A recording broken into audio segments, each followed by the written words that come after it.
Graça e paz, abençoados! Mais uma vez o canal Luz da Graça volta até vocês com um novo tema. Quem disse que o homem não tinha espírito? É uma pergunta, é isso mesmo. Quem disse que o homem não tinha espírito? Então, nessa pergunta, vamos na parte 1, vamos fazer por parte, para tirar as dúvidas de alguns dos nossos irmãos que têm dúvida, julgando ainda que o homem foi formado sem espírito. Vamos refutar mais uma vez esse entendimento equivocado de que o homem de Adão até a cruz não tinha espírito, ou aqueles que acreditam que somente Adão foi formado sem o espírito. Vamos ver se isso é verdade. Então, abençoados, apesar de alguns em graça ensinar que o homem não tinha espírito, alegando que o primeiro homem, Adão, não foi formado com espírito, mas vamos entender pela palavra que não há vida sem o espírito. Vamos lá em Gênesis, começando por Gênesis, né? Vamos passo a passo com entendimento. Gênesis capítulo 2, aonde já demonstra a ação do espírito sendo colocado no corpo adâmico. Diz aqui, Gênesis 2, verso 7. E diz assim: e formou o Senhor Deus o homem do pó da terra. A formação física, está dizendo aqui, que a formação física, Deus fez um boneco do pó da terra, ou do barro, do pó, né, da terra. E agora, esse boneco formado do pó da terra, ele recebeu agora vida nele. Deus soprou, diz aqui, e soprou, após ter feito o boneco do pó, ele soprou o quê? Em suas narinas, soprou nas narinas do homem, ó. Deus, ó, soprou ali onde estava aquele boneco, ele soprou contra as narinas do homem, ó. Soprou Deus. E o que aconteceu? O fôlego soprou na narina do homem, ele não só soprou, mas está dizendo que ele soprou o fôlego da vida, a vida que havia nele. Opa!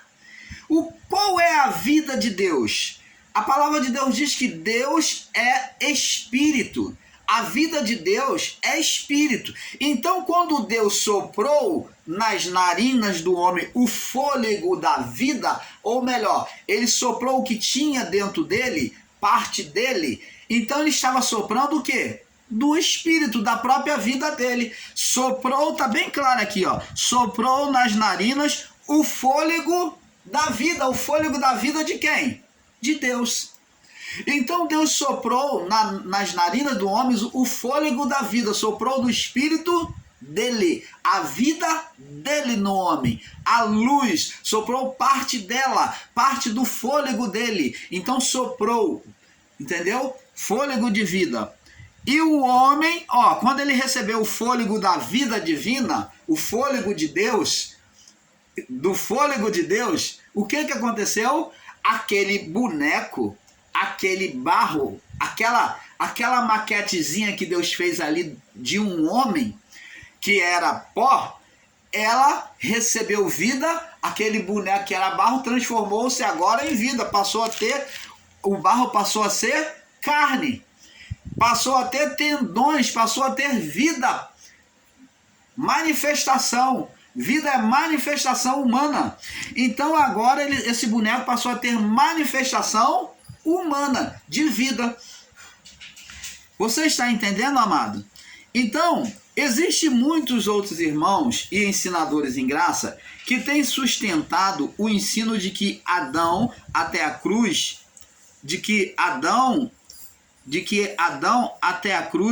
os homens de Adão até a cruz, os homens não tinham espírito. Como que o homem não tinha espírito? Como que o homem não tinha espírito se o próprio Jesus entregou o seu espírito na cruz? Então, você está dizendo, se você diz que de Adão até a cruz o homem não tinha espírito, e que só a partir da morte de Jesus que o homem foi ter espírito, Então você está alegando que Jesus não tinha espírito. E lá na cruz, Jesus disse: Pai, na tua mão entrego o meu espírito. Ali não está escrito espírito com letra maiúscula, não é Espírito Santo. O espírito dito ali era o espírito humano de Jesus. O espírito humano, a condição humana de Jesus. Ele falou: na tua mão entrego o meu espírito com letra minúscula, espírito humano. Como que o homem não tinha espírito de Adão até a cruz, meu amado, se Jesus entregou o espírito dele? Esta é uma pergunta. Agora, abençoados, temos muitas outras perguntas para fazer. Vamos lá.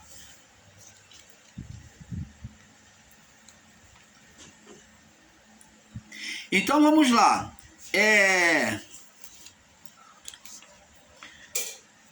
Vamos entender agora que Deus formou o homem à sua imagem e semelhança. Vamos lá para Gênesis, capítulo 1, no verso 26. O homem é formado com a mesma... O homem é triuno, ou vamos dizer, o homem é triuno, quer dizer, formado com 3 corpos.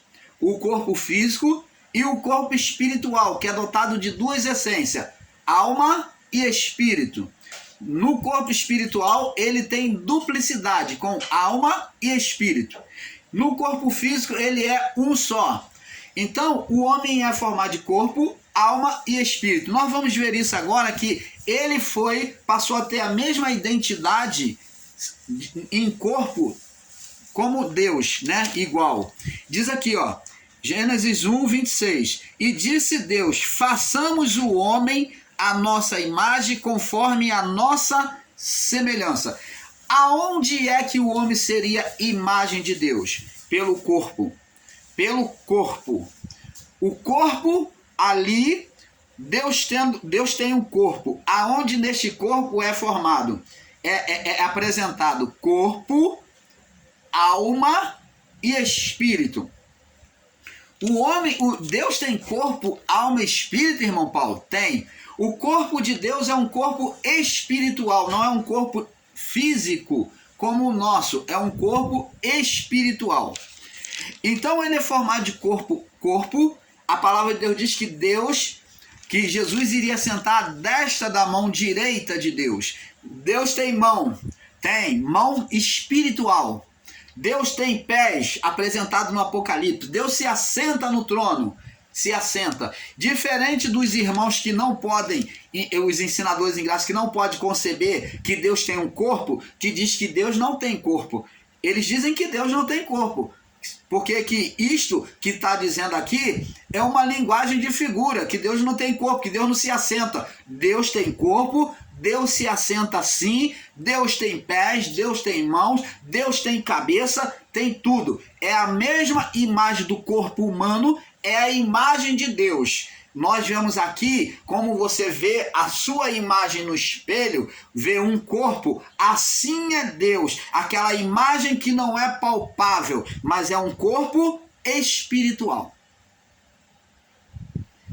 Negar isso é dizer que Deus não é um ser, não é um ser divino, ele é uma força. E Deus não é só uma força. Deus, ele é força, ele tem poder. O seu poder é grande, é poderoso, é uma força divina, o seu poder. Mas Deus não é uma força do universo somente. Deus é uma pessoa, é um ser, primeiramente. Deus é um ser primeiramente, porque primeiro ele manifestou vontades, e Deus na sua vontade, a vontade de Deus é conhecido como alma, e esta alma, esta vontade de Deus é descrita como o Verbo, que foi a representação do Filho de Deus. Então, ele demonstra que o Verbo se fez carne, mostrando que a sua vontade saiu dele para o mundo, para o quê? Para reparar todas as coisas. A vontade dele era reparar, era o quê? Reparar, consertar todas as coisas. Então ela foi manifesta, ela veio, a sua vontade veio ao mundo por meio do Filho para reparar todas as coisas. A vontade foi pela vontade dele, a sua alma, o seu desejo é que todas as coisas foram criadas. Essa vontade interior, que é chamada de alma, que é a vontade de Deus, que é o verbo, que é o próprio Cristo apresentado a nós. Essa é a vontade, o verbo, o filho que foi manifesto. Esse filho foi o âmago, a vontade de Deus manifesta apresentado a nós. Denominado Deus é a salvação ou a reparação dos homens. Deus é a salvação. Jesus.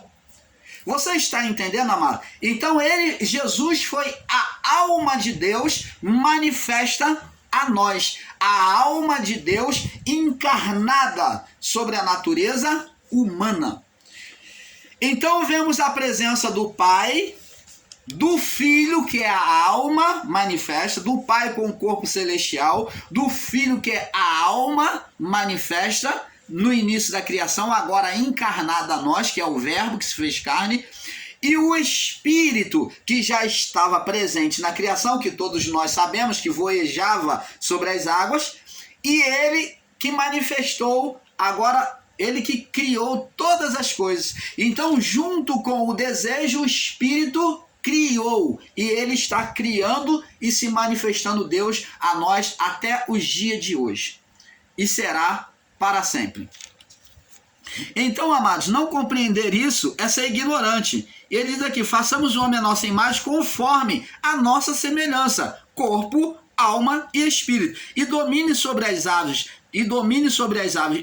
sobre os peixes do mar, sobre as aves do céu, sobre o gado, sobre toda a terra, e sobre todo réptil que se move sobre a terra. Até na identidade de poder, Deus iguala o homem, concedendo a ele o poder na criação.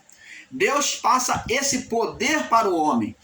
Até nisso Deus torna ele igual, concedendo o poder, não só sendo triuno como Deus, corpo, alma, espírito, quando Deus é Pai, Filho e Espírito Santo.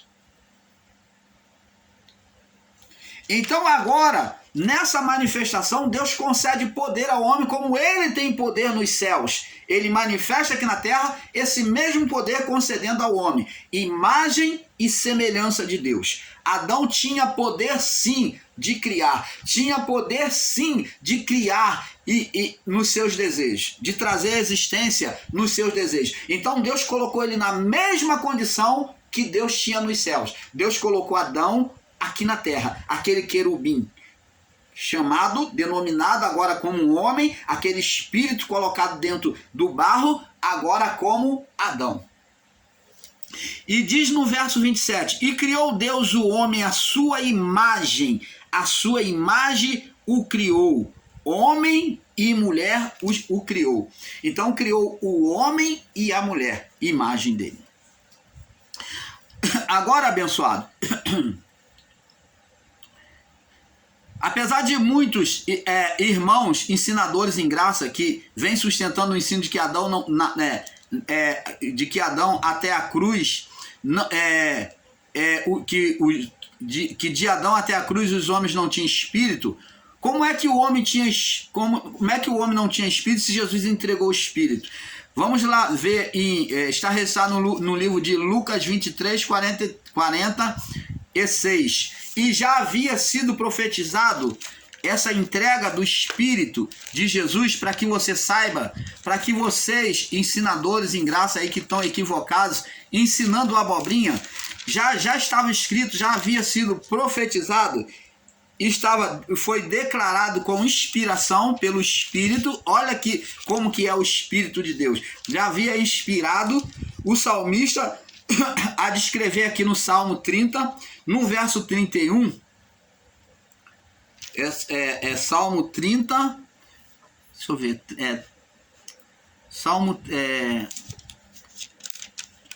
30,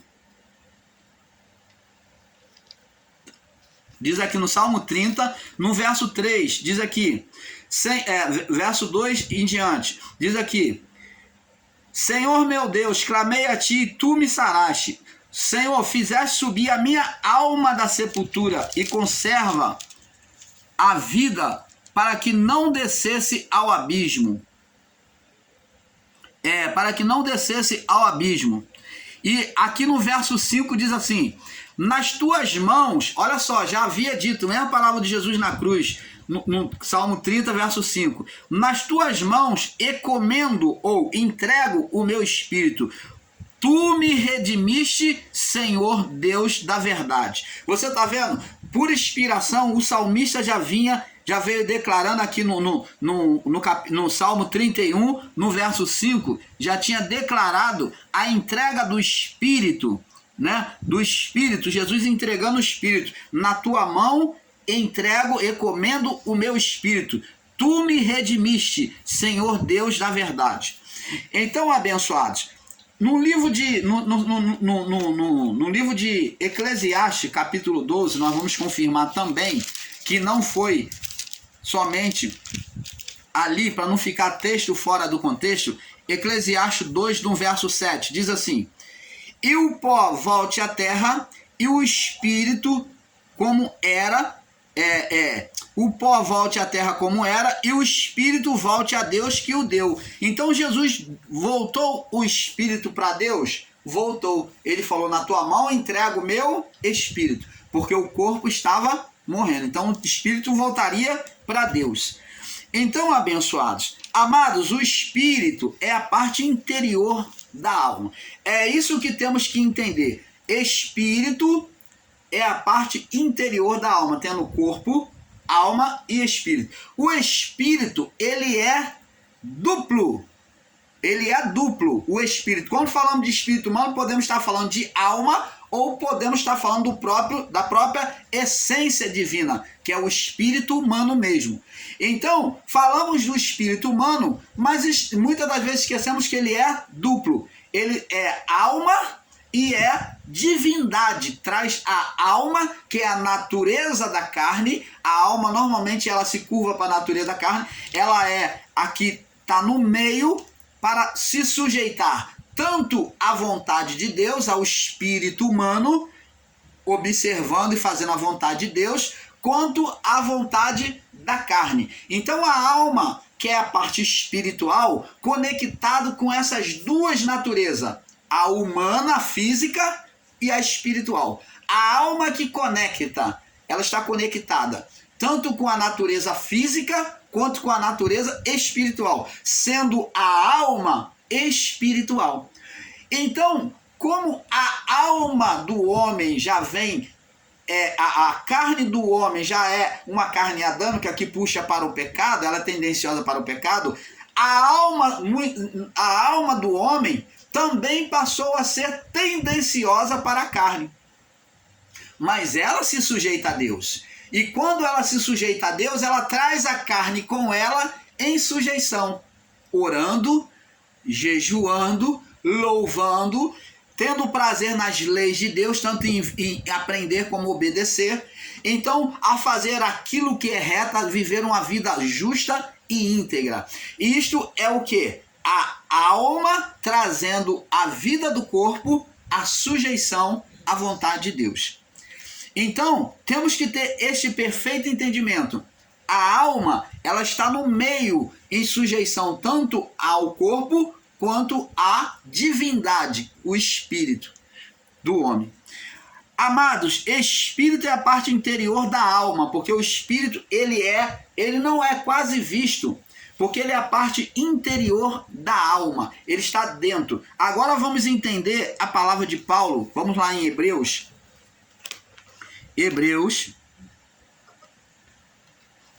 crendo que Paulo que escreveu aos Hebreus, né? Está aqui, Epístola de Paulo aos Hebreus, né? Muitos dizem que não. Hebreus 4, no verso 12. Diz aqui, Paulo diz aqui, ó. Porque a palavra de Deus, agora Paulo vem comparar a palavra de Deus, vem fazer uma comparação com a palavra de Deus, dizendo aqui, ó, porque a palavra de Deus é viva e eficaz, afirmando que ela é viva e eficaz, que ela não é uma palavra que ela se estaciona, ela é como o próprio Espírito que voejava sobre as águas, estava ali, ó, atuante, voejando sobre as águas no início da criação. Ela está sempre em movimento, sempre se renovando. E ela produz efeito quando ela é aplicada. Ela é viva e eficaz. Ela traz efeito, traz mudança. Diz aqui, porque a palavra de Deus é viva e eficaz, mais penetrante do que espada alguma de 2 gumes. Ó, é incomparável a qualquer espada. Ela é mais cortante do que qualquer espada que o homem possa ter aí, alguma de 2 gumes. E ela penetra até a divisão da alma. Então, a palavra, quando ela está sendo pregada, anunciada, ela penetra, ela vai até no interior da alma. Está dizendo qual é a parte do interior da alma? É dentro do espírito, da alma, é ali junto ao espírito. O interior, a parte do meio, que está ali na divisão do espírito, aonde é espírito junto com espírito, né? O irmão Paulo falou que é duplo, mas Deus tem a capacidade, é isso que Paulo está dizendo, de fazer uma circuncisão, uma cirurgia. A palavra vem separar alma e espírito. Você está vendo, amado? A cirurgia que aconteceu no final dos tempos, que a alma seria separada do espírito, porque a alma que trazia condenação espiritual. Os espíritos tinham que voltar para casa, tinham que voltar para o Pai, a essência. Então, pela palavra, o espírito seria separado da alma, os espíritos seriam separados da alma, que estavam presos à sepultura.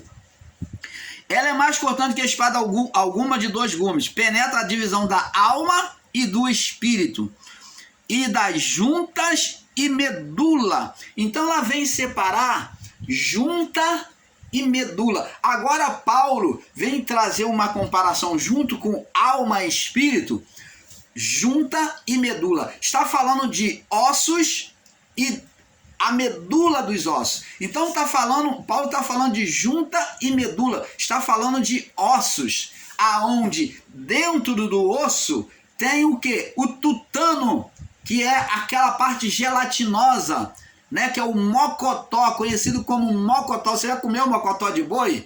Então, o mocotó que traz vida ao corpo do animal, como o mocotó que traz vida ao corpo humano, que é a parte chamada de tutano ou medula. Como já falei nos vídeos anteriores, existem pessoas que têm problemas de locomoção e às vezes precisa, para ter o movimento do corpo, ou até para não morrer, já está à beira da morte, para que ela já só funciona só o cerebelo, aonde ela precisa fazer transplante de medula óssea. Então, essa medula óssea é a força que dá vitalidade às pessoas para poder mover o corpo, trazer vida ao corpo, regeneração às células do corpo. Então, somente com essa medula óssea, ela reagindo, é que vai trazer vida e movimento, revigorando o corpo, trazendo movimento ao corpo. Então, abençoados, sem essa medula óssea, o corpo não tem movimento. E essa medula óssea, Paulo comparou ao espírito. Ele fala, a palavra vem dividir alma e espírito. A alma sendo a representação do osso e espírito sendo a representação da medula óssea, do espírito. O espírito sendo a representação da medula óssea. Então, ele fala agora junta e medula, que é apta para discernir pensamentos e intenção do coração. Você está vendo? Ela penetra até no interior do coração, da alma da pessoa e traz a Deus aquilo que está se passando com a pessoa. Faz o homem de Deus ou a mulher de Deus saber aquilo que está se passando com a pessoa. Então, a você que vai contra a revelação de Deus aos homens, que Deus se manifesta, ou às mulheres que Deus se manifesta, preste atenção nisso aqui. Como que Deus não pode fazer? Pode sim. Jesus mesmo, por esse discernimento, ele diante da samaritana lá na conversa lá sobre a água, ele de repente puxa um assunto e fala assim, ó, vai chamar teu marido. Ela disse, não tenho marido. Aí Jesus agora, pelo discernimento, sondando a alma daquela mulher com o espírito de profeta, revelado por Deus, trazendo, discernindo os pensamentos e intenção do coração, Jesus diz para ela, disseste bem, porque tiveste 5 maridos, e o que tens hoje ainda não é teu. Não é teu. E ela disse, aí chamou a atenção daquela mulher, e ela agora passou a dar mais atenção ao que Jesus falava. E ela falou, veja que tu és um dos profetas. Agora ela passou a ter atenção e dar crédito à palavra de Jesus melhor. Então, quem fez isso? O Espírito. Porque ele traz, Paulo diz, porque o Espírito, pelo Espírito do homem, o homem conhece tudo do outro homem. Ninguém conhece o Espírito do homem, senão as coisas do homem, senão pelo Espírito do homem. E ninguém conhece as coisas de Deus, senão pelo Espírito de Deus. Então, as intimidades de Deus, as revelações espirituais, quem traz ao irmão Paulo? O Espírito de Deus. Ninguém pode entender as coisas espirituais. Existem irmãos aí em graça que, por mais que o irmão Paulo explique aqui, eles não entendem. Por quê? Porque o Espírito de Deus não revela, não abre as faculdades mentais dele, não penetra no íntimo da alma, não penetrou no íntimo da alma para trazer essa revelação. Você está entendendo, amado? Então nós, o canal Luzes da Graça, junto com o canal Yahushua Reina para Sempre, do nosso irmão Fernando, deixa aqui um abraço para ele, toda a sua família, e para todos os outros meus irmãos aí, ensinadores em graça, um grande abraço a vocês. Não fique aborrecido com o irmão Paulo, não me tenha como inimigo, sou irmão, estou aqui trazendo a palavra como vocês, estou me aprofundando na palavra como vocês. Que haja paz entre nós, que haja um espírito de brandura, de amor entre nós, mas que a verdade do Pai é que prevaleça entre nós. Então, abençoados, o espírito é a parte interior da alma, que é a medula óssea, junto à alma. Vamos lá no livro de Efésios também confirmar isso? Efésios, capítulo, Paulo falou também ainda, Paulo ainda falou, vamos ver aqui, Efésios, no capítulo 3, no verso 16 e 17, diz aqui, capítulo 3, 16 e 17, para que, segundo a riqueza da sua glória, vos conceda que sejais fortalecido com poder pelo seu Espírito, para que, segundo a riqueza da sua glória, vos conceda que sejais fortalecidos com poder pelo seu Espírito. Presta atenção, pelo seu Espírito no homem interior. Então o homem aqui é descrito com dualidade, aonde tem a manifestação do homem físico, por quem? Pela alma. A alma manifesta o homem físico, mas que o espírito humano manifesta o homem interior. Você está entendendo? Quando se fala de homem interior, está falando da natureza divina no homem. O espírito divino, o espírito humano, que é o quê? O homem interior, o segundo homem. Cristo não teve o primeiro homem, que foi o primeiro Adão, representando a natureza, a manifestação dos desejos da carne. Adão, o primeiro Adão, ele expressou os desejos da carne, o desejo da alma. E o segundo Adão, que é a representação do homem interior, na natureza criada por Deus. Agora, o homem interior manifesta por meio de Cristo, que Cristo foi o homem interior, que é a parte do Espírito. Ele então manifesta o Espírito, que é Cristo. O homem interior é o que satisfaz a vontade de Deus. Somente Cristo satisfez a vontade de Deus. Ele foi o segundo Adão, o homem interior, mostrando a natureza divina no homem. Agora, ao olhar de Deus, a criação voltou ao seu estado perfeito, por meio de Cristo. Você está entendendo? O segundo Adão, o homem interior, que foi Cristo, fazendo a representação do homem espiritual. O filho gerado pelo Espírito. Então, agora existe um filho gerado pelo Espírito, por Cristo. Então, Deus vê na criação um filho espiritual. Agora, Deus pode prosseguir na sua criação. Você está entendendo? Por isso que não haveria mais aniquilamento. Então, abençoados, esse é o homem interior, né? Porque diz aqui, para que segundo as suas riquezas da sua glória, vos conceda que sejais fortalecido com o poder pelo Espírito Santo, em quem? Sejais fortalecido aonde? No homem interior. No homem interior. Está falando da alma? Não. Está falando da divindade, que é o espírito humano, o homem interior. E como que alguns dos meus irmãos em graça poderiam estar ensinando que Adão não tinha espírito, que de Adão até a cruz o homem não tinha espírito? Como que pode ser isso? O homem sempre teve espírito.